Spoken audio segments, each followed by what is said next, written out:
Hi, it's Steve. Today we'd like to show you how to change the drip bowl on your coil top range.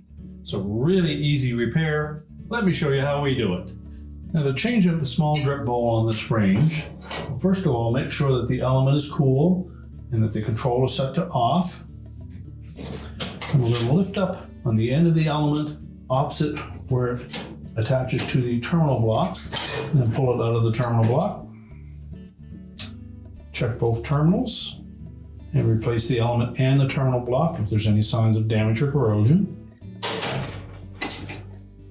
Lift out the old bowl and discard it. Center the oval opening over the terminal block. And we're going to push the element firmly into that terminal block. Line up the tab on the frame with the slotted opening on the bowl. Make sure it sits flat.